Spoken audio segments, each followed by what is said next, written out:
Welcome back to Sunrise Daily. Well, now we're focusing on the developments in Delta State. Well, yes, you'll find out about Delta State APC particularly. We've got Mr. Alfred Olokor here. He's a deputy governorship aspirant for Delta State APC. He's also a legal practitioner. Thank you for coming on this morning. Thank you. Well, it turns out that Delta State, the APC, have two groups laying claim to different things, almost the same thing in a manner of speaking.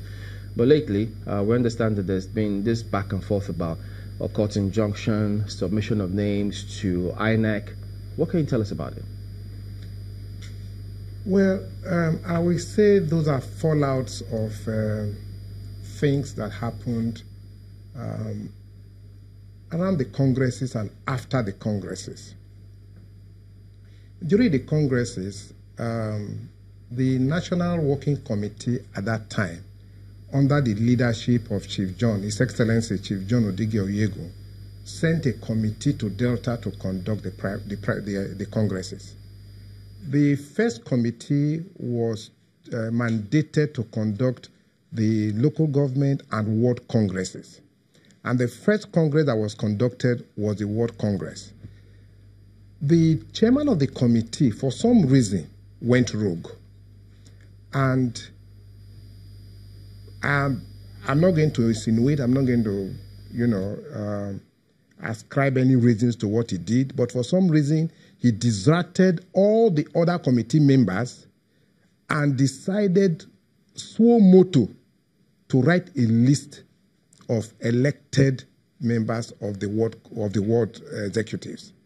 The other 5 members conducted the congresses. How did they come about the list?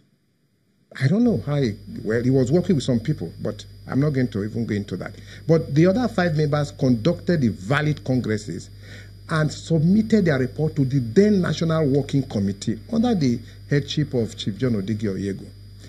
An appeal panel was set up that reviewed the congresses and upheld the congresses conducted by the other 5 members. Well, that was headed by the secretary then.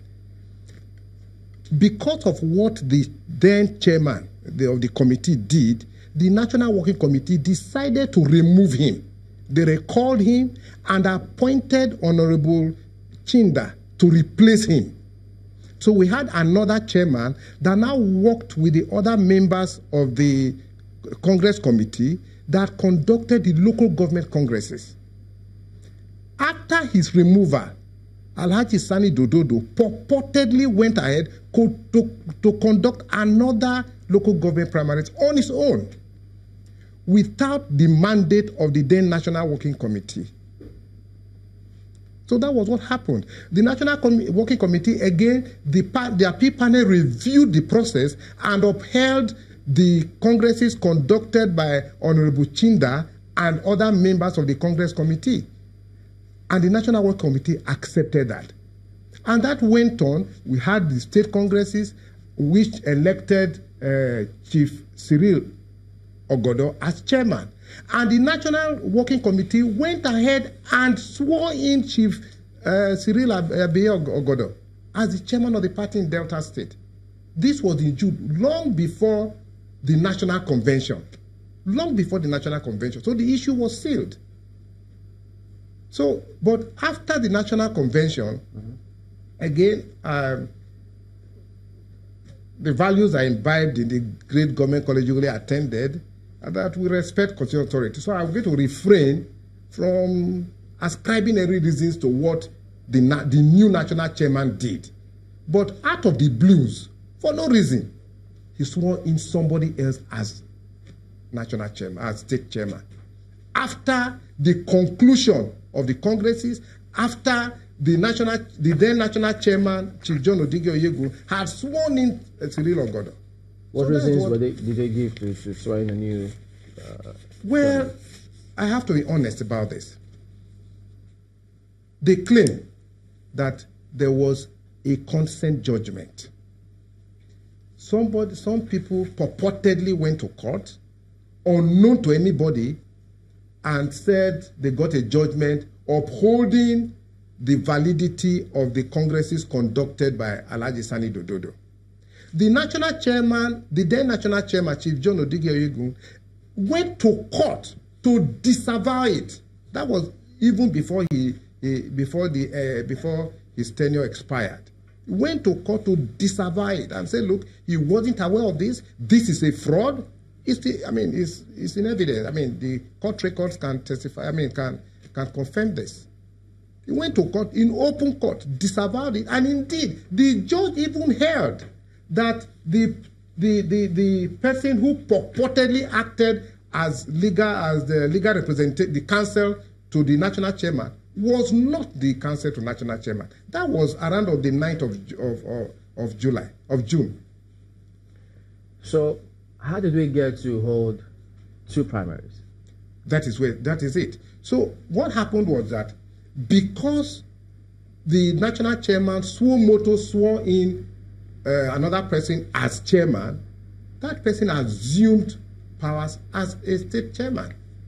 And so when the primaries committee came, we tried to explain the situation to them, and there was a split even in the primaries committee.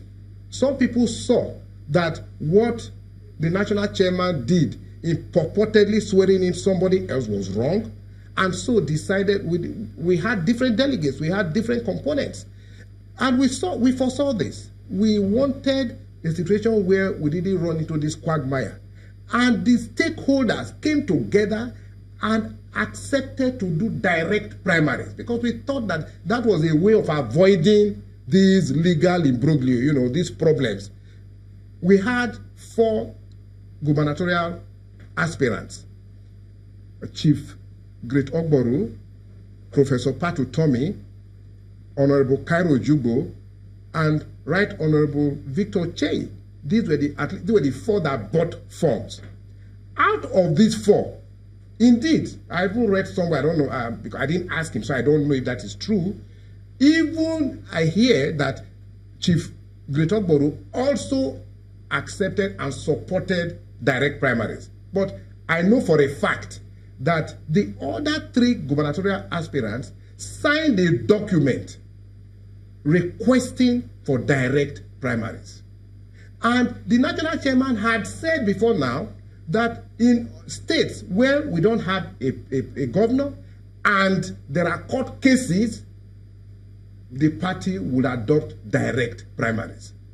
Again, for reasons best known to him, when it came to Delta State, the national chairman imposed indirect primaries. Didn't the national leadership say, well, if you have to go any other way other than the right primaries, you've got to request upon approval, you can go ahead and carry it? So it wasn't that it's strictly the right primaries, those states that don't have governors. Wasn't that the case?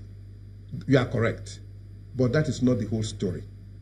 See, the national chairman had the final say on this. And the national chairman himself, the national working committee had the final say on this. And the national chairman laid out clear criteria, his own. 1, the state does not have a governor, a sitting APC governor. 2, there are pending court cases challenging the validity of congresses. And we have up to, at least at that time, we had up to 5, 6, 7, 8 court cases pending. And the national chairman was aware, because in one case, he had even been served Form 48 for contempt of court. It was, out of respect, and we didn't want to, take it to the extreme. That was why we didn't even follow up with Form 49. It was out of advice from leadership of the party that those who agreed should please tamp it down. We don't want to escalate this. That was why Form 49 was not served. It was the leaders. It was people like Olokor that intervened and tried to prevail on the claimants in that claim that they should tamp it down and not serve Form 49. So he was aware. And so we met all the criteria, and indeed, we're supposed to have meetings, right? Now, if we are going to have meeting of critical stakeholders, we expect that at least all the governorship aspirants, senatorial aspirants, People like Dr. Mrs. Ali from Delta North and the rest, all of them opted for for direct primaries. But all we of have the documents. We submitted it, and we submitted it to the national chairman, and we published it in the newspapers, Vanguard.